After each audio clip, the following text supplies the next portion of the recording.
Bismillahirrahmanirrahim. Assalamualaikum warahmatullahi wabarakatuh. Alhamdulillahirabbil alamin.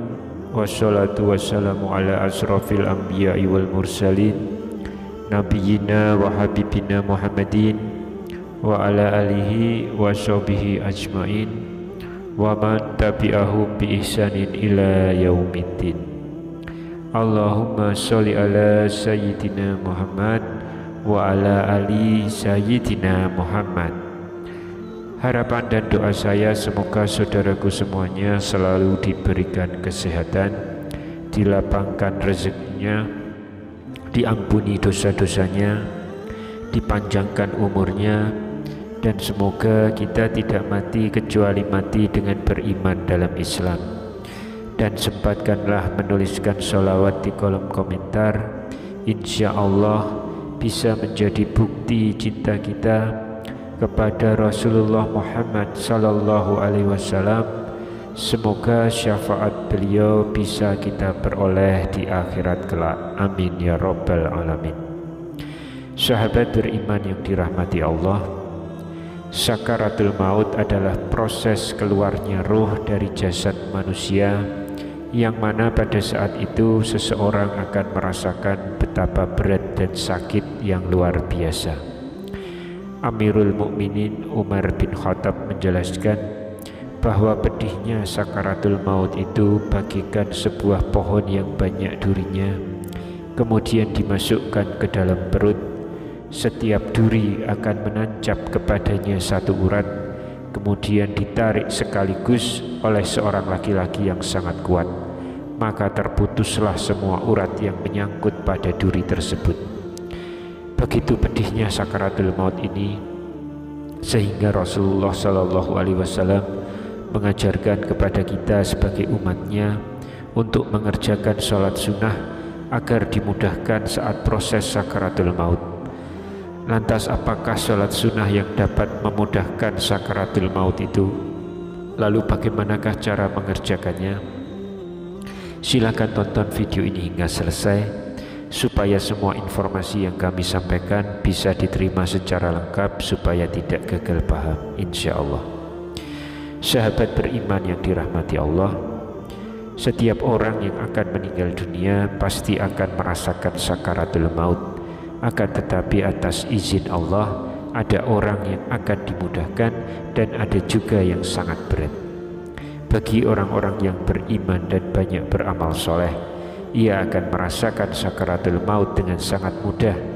Hal ini sebagaimana yang telah dijelaskan dalam Al-Quran, "Wan-nasyitati nasyiton", yang artinya demi malaikat yang mencabut nyawa orang mukmin dengan lemah lembut. Quran Surat An-Nazi'at ayat yang kedua.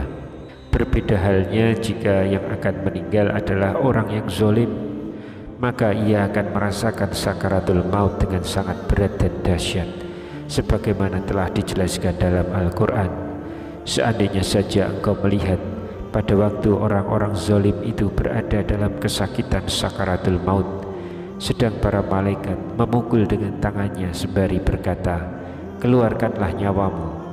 Pada hari ini kamu akan dibalas dengan azab yang sangat menghinakan, karena kamu mengatakan terhadap Allah perkataan yang tidak benar, dan karena kamu menyombongkan diri terhadap ayat-ayatnya." Quran Surat Al-An'am ayat yang ke-93.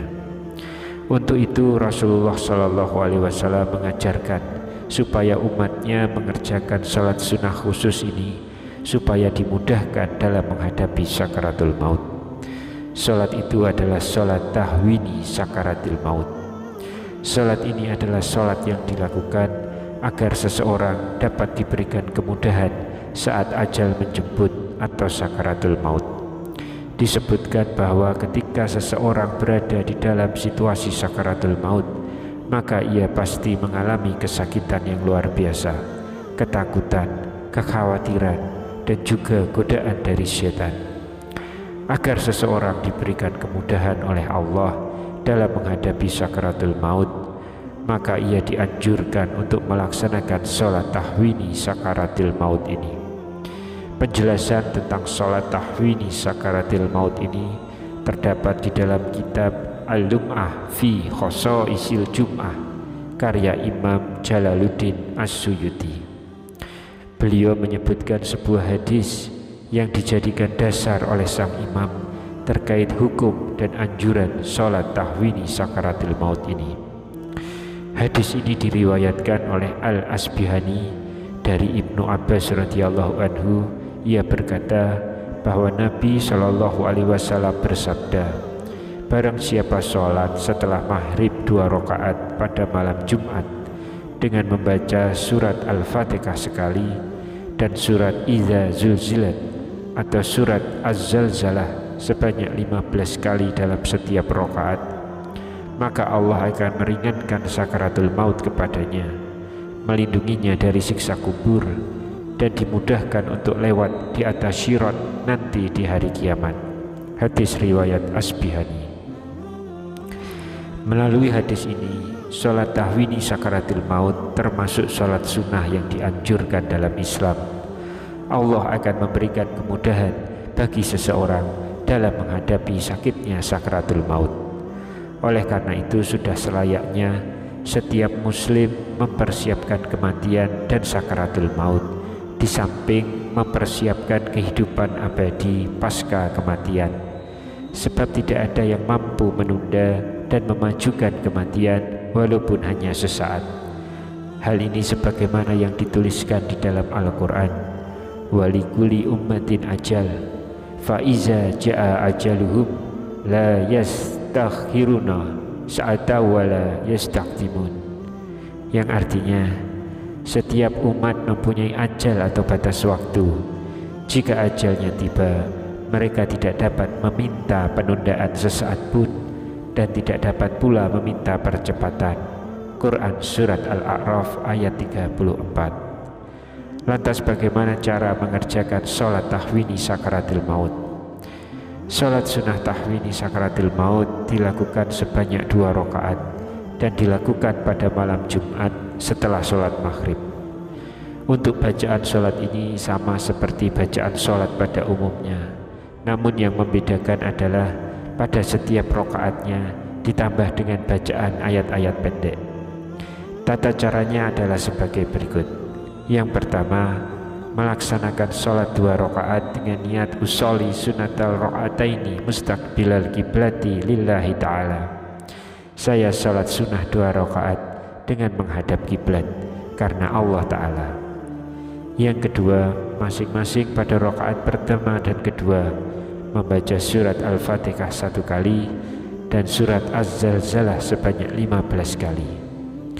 Setelah 2 rakaat selesai, kemudian setelah salam dianjurkan untuk membaca doa selamat dunia dan akhirat.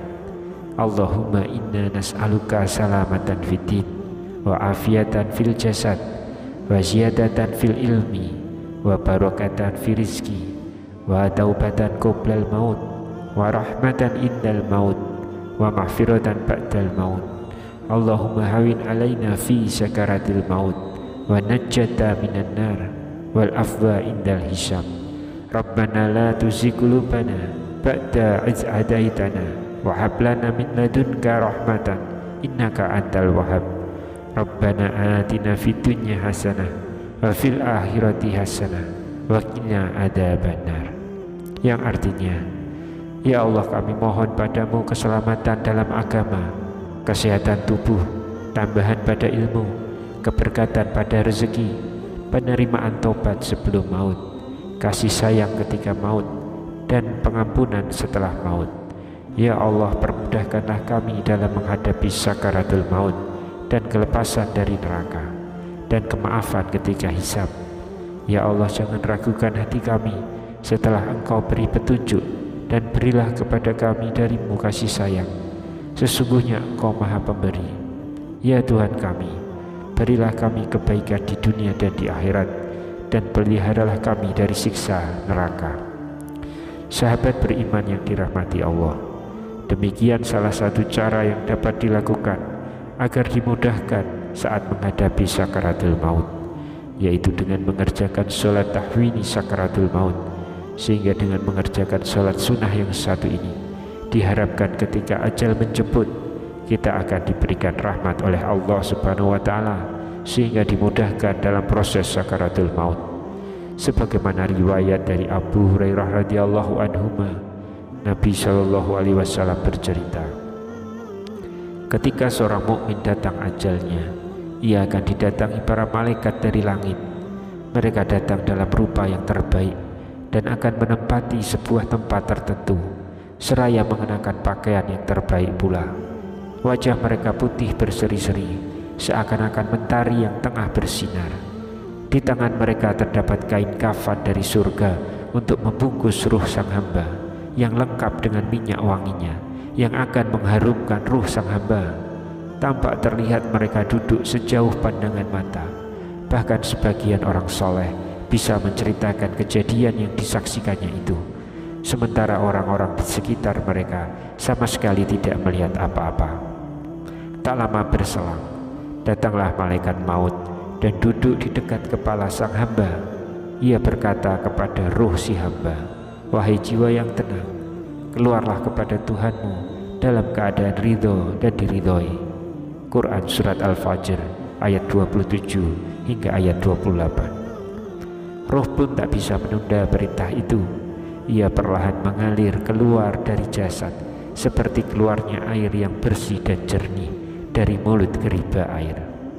Wallahu a'lam bishawab.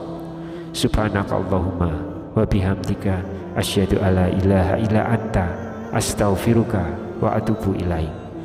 Demikian yang bisa saya bagikan di kesempatan kali ini. Semoga pembahasan ini dapat memberikan manfaat untuk kita semua. Amin ya rabbal alamin. Wassalamualaikum warahmatullahi wabarakatuh.